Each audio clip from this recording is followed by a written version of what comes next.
One More Life safety flooring minimizes the risk of severe injuries or death in the event of fall from up to 17 meters. One More Life promotes a safer climbing environment and can even save lives. Today we're going to make a few drop tests and show you how it works.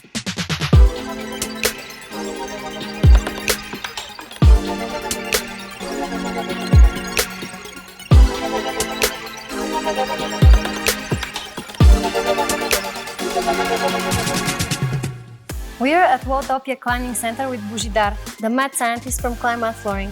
Božo, can you tell us how impact flooring works in a climbing gym? Fine, certainly.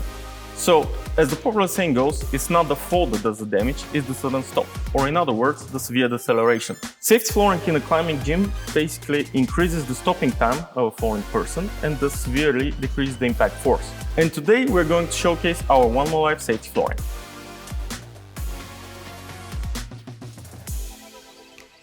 As Annie mentioned, today we're going to perform a series of drop tests up from 17 meters.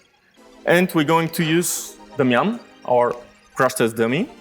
How is Damian going to tell us how he feels after the fall? Well, he's equipped with 2 accelerometers, one in the head and one in the chest. And also he has a data collection device inside, which we're gonna extract the data from later on. And we're going to compare that data to the different limits set by highway traffic administrations in the EU and the US.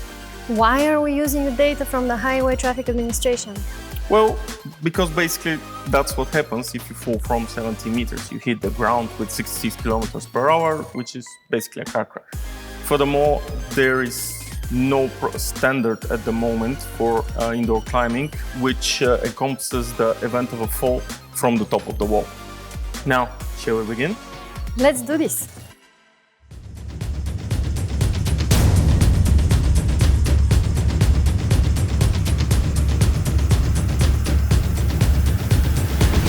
Water test. Damian falling from his back in 3, 2, 1.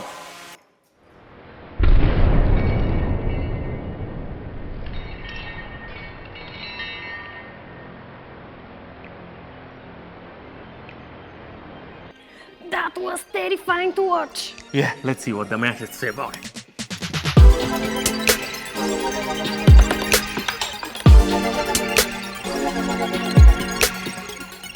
So how did we do?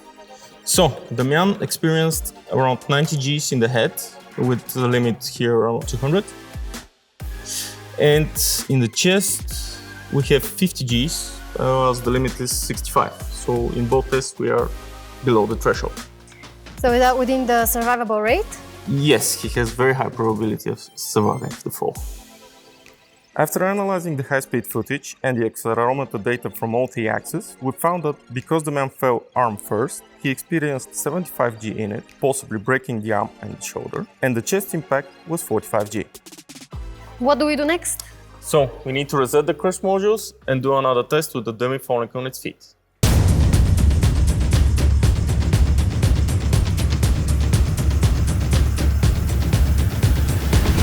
Water test. Damian falling on his feet in 3, 2, 1.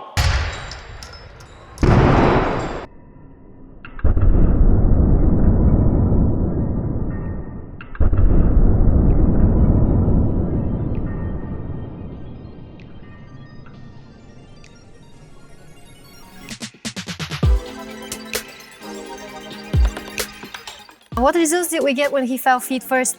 So this time we got a bit better results. We had 45 Gs in the chest and 40 G in the head. The lower the G forces, the better the chances for survival. And are these numbers still below the threshold line from the Highway Administration? Yes, again the thresholds are 65 Gs for the chest and 200 for the head impact. After the close analysis for this test, we found that Damian experienced few consecutive head impacts, the maximum of which was 58 G, resulting in a head injury criteria of 530.